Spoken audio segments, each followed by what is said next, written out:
Hello दोस्तों, जय हिंद, वंदे मातरम। दोस्तों आज हम बात करेंगे बांग्लादेश के बारे में। दोस्तों बांग्लादेश से बहुत बड़ी अपडेट आ रही है कि बांग्लादेश के अंदर मैसिव प्रोटेस्ट चालू हो चुके हैं। वहां की जो ऑपोजिशन पार्टी थी बीएनपी की, खालिदा जिया की पार्टी, उसके लोग, कार्यकर्ता लोग वहां पे प्रोटेस्ट करना स्टार्ट कर दिया। और इनका कहना ये है कि बांग्लादेश के अंदर फ्री एंड फेयर इलेक्शन अब होने चाहिए बहुत जल्द।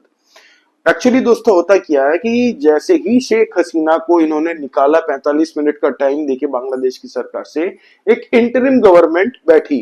और ये जो बंदा है मोहम्मद यूनिस, ये अमेरिका का बंदा है। हिलरी क्लिंटन के फाउंडेशन से ये 2007 से काम कर रहा था। इसको नोबेल लॉरिएट भी मिला हुआ, ठीक है, he is a Nobel laureate, इनको नोबेल प्राइज मिला हुआ। अब ये बंदा इंटरिम हेड बन के बांग्लादेश को चला रहा था। अब जैसे ही बीएनपी का सपोर्ट मिला था, जमाते इस्लामी का सपोर्ट मिला था इस मोहम्मद यूनिस को, ये कहने के लिए कि इन तीनों साथ आ गए थे शेख हसीना को निकालने के लिए, बांग्लादेश से निकाल दिया। अब बीएनपी पार्टी कह रही कि भाई अब शेख हसीना जो सबसे बड़ा रोड़ा थी वो निकल चुकी है, अब बांग्लादेश के अंदर इलेक्शन करवाओ ताकि हम लोग चुनाव जीत के आ सके। शेख हसीना के जाने के बाद में वहां पे सबसे बड़ी अगर पार्टी, पॉलिटिकल पार्टी कोई है तो वो है बीएनपी, ठीक है। अब दोस्तों गेम कहां पे होती है, अब मोहम्मद यूनिस को ये लोगों ने 3 महीने का टाइम दिया था, जिसमें 1 महीने का टाइम ऑलरेडी निकल चुका। अब 2 महीने के अंदर ये बीएनपी पार्टी के लोग, कार्यकर्ता जो सड़कों में आके प्रोटेस्ट करना स्टार्ट कर दिया, कई जगहों पे प्रोटेस्ट हुए हैं बांग्लादेश के अंदर। ये कह रहे हैं कि हमें इलेक्शन करवाना है देश के अंदर, बांग्लादेश के अंदर, ताकि अब यहाँ पे जो पार्टी जीत के आए वो बांग्लादेश रूल करे। हम लोग ऐसे ही हैंगिंग नहीं छोड़ सकते बांग्लादेश को, क्योंकि अभी इंटरिम गवर्नमेंट है। क्योंकि पिछली बार जब हुआ था ऐसे इंटरिम गवर्नमेंट कोई बना के इनको सौंपा था, 6 महीने का कह के उन्होंने 2 साल तक वो चलाया था, जिसके वजह से शेख हसीना फिर पावर में आ गई थी। और मैं आपको बता दूं, शेख हसीना जब चला रही थी बांग्लादेश, तब बीएनपी के काफी पार्टी के लीडरों को जेल में डाल दिया गया था और बाकी सब भाग के चले गए थे लंदन। अब लंदन में उनके बेटे, जो खालिदा जिया के बेटे हैं, वो लंदन से अपने कार्यकर्ताओं को कह रहे हैं बीएनपी पार्टी के कि तुम लोग प्रोटेस्ट करो और ये आवाज उठाओ। मोहम्मद यूनिस ने वहां पे यही गेम खेल दिया कि उसने पावर दे दी है 2 महीने के लिए, किसको, वहां की जो आर्मी है, बांग्लादेश की आर्मी, उनको पावर दे दिया। क्या, मॉरल पुलिसिंग आप कीजिए वहां पे, और जो मैजिस्टेरियल एंड पुलिसिंग पावर दे दिए उनको, आर्मी को। अब क्या होगा कि वहां पे कोई भी लोग आता जाता, रास्ते में भी कोई लोग होगा, तो उनकी आर्मी के पास ये राइट है कि वो आदमी को पकड़ के पूछताछ कर सके और अंदर डाल सके। ये पावर मोहम्मद यूनिस ने दिमाग लगा के दिया है। क्यों दिया है? ताकि ये बीएनपी के कुछ कार्यकर्ता जो ज्यादा चिल्लाते हैं तो ये अंदर डाल दिए जाएंगे, सीधा हिसाब है। क्यों, किसके कहने पे? तो ये कहने पे किया गया है जमाते इस्लामी के। जमाते इस्लामी पे कोई पाबंदी नहीं है, क्योंकि वो आईएसआई के पिट्ठू है और मोहम्मद यूनिस को अभी जबरदस्त सपोर्ट मिला है जमाते इस्लामी से। जमाते इस्लामी के ऊपर से बैन हटाने वाला मोहम्मद यूनिस, वहां पे जितने भी रेडिकल सोच के आतंकवादी थे, कुछ जिहादी थे जो आईएसआई फंडेड थे, पाकिस्तान के फंडेड, जो जेल में जिनको शेख हसीना सरकार ने डाल दे रखा था इतने सालों से, उनको छोड़ दिया है मोहम्मद यूनिस ने। तो ये साफ दिखाता है कि बीएनपी पार्टी और जमाते इस्लामी के बीच में अभी टसल है कि बांग्लादेश की पावर किसके हाथ में जाएगी।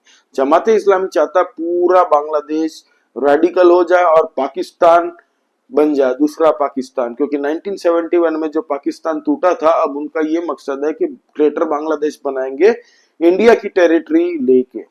सोचिए, ये जमाते इस्लामी का एक काफी सालों से एक बनाया गया मॉड्यूल है जो वो बनाना चाहते हैं।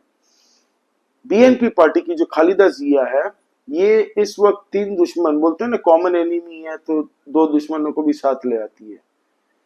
तो यही हाल हुआ है बांग्लादेश में। अब खालिदा जिया के जो पति थे वो पाकिस्तानी आर्मी में सर्व कर चुके हैं। वो हमेशा खालिदा जिया एंटी इंडिया रही है, प्रो चाइना, प्रो पाकिस्तान रही है, और यही इन लोगों का कॉमन फैक्टर है जो एक साथ ये लोग आ चुके हैं अगेंस्ट इंडिया। अब दोस्तों ये गेम होती है कि बीएनपी के जो बेटे हैं, वो तारिक नाम है उसका, क्या तारिक समथिंग, तो वो बंदा लंदन में बैठ के आवाज देता है। तो अभी आर्मी को पावर दे दिया मोहम्मद यूनिस ने ये बंदे को अभी चाहिए $5 बिलियन अपने बांग्लादेश की इकोनॉमी को ठीक करने के लिए, ठीक है। ये सोच रहा था कि अमेरिका से डोनाल्ड लू आएगा तो मैं उससे बोलूंगा कि भाई $5 बिलियन अभी फेंक मेरे तरफ, तेरा सेंट मार्टिन आइलैंड के लिए मैं काम कर रहा हूँ। डोनाल्ड लू ने $202 मिलियन का एड की उसको वादा दिया है।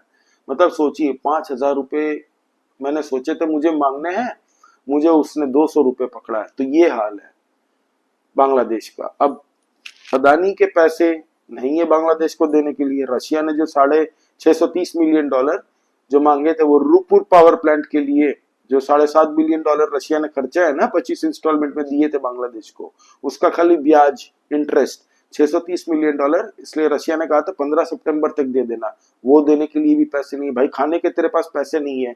ढाका में 4 से 5 घंटे रोज इलेक्ट्रिसिटी जाती है, और ढाका छोड़ के पूरे बांग्लादेश में 8 से 10 घंटे की इलेक्ट्रिसिटी जाती है। आपको बता देता हूँ, आज की डेट की बात कर रहा हूँ, आज की तारीख में चल रहा है। वहां पे लोड शेडिंग हो गई। 1000 से ज्यादा टेक्सटाइल फैक्ट्री बांग्लादेश छोड़ चुकी है, बंद हो चुकी है।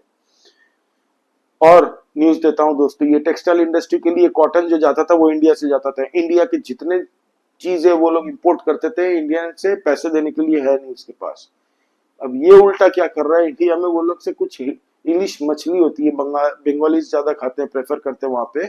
तो बांग्लादेश की स्पेशलिटी है इलिश मछली। तो उन्होंने कहा कि हम दिवाली के वक्त भी, नवरात्र के वक्त भी हम लोग सप्लाई नहीं करेंगे, कोई भी फेस्टिवल के वक्त इंडिया को नहीं देंगे। हमारे इंडिया ने कहा तेल लेने जा। क्या इलिश हमारा डायमंड हार्बर से ही तो पकड़ा जाती है। डायमंड हार्बर वेस्ट बंगाल में है, वेस्ट बंगाल से इलिश मच्छी पकड़ने वाले लोग पकड़ते हैं और एक्सपोर्ट करते हैं, बेचते हैं, लोकली भी बेचते हैं और एक्सपोर्ट भी करते हैं। बांग्लादेश पागल हो चुका है, अभी पागल हो चुका है। अभी पैसे नहीं है उसके पास और हर जगह से उसको बिल आया जा रहा है। आप सोचिए, आप बेरोजगार है, घर में बैठे हैं, अब आपकी कमाई तो होने वाली है नहीं।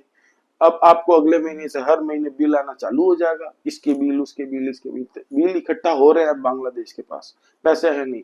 अब ये वर्ल्ड बैंक की तरफ गुहार लगा रहा है। वर्ल्ड बैंक मुझे नहीं लगता देगा, कुछ दे देगा, थोड़ा बहुत मदद कर सकता है IMF और वर्ल्ड बैंक, लेकिन इसका देश फूक चुका है। अब इंडिया इसको आर्म ट्विस्ट अभी नहीं करेगा, इंडिया भी चुपचाप देख रहा है इसको।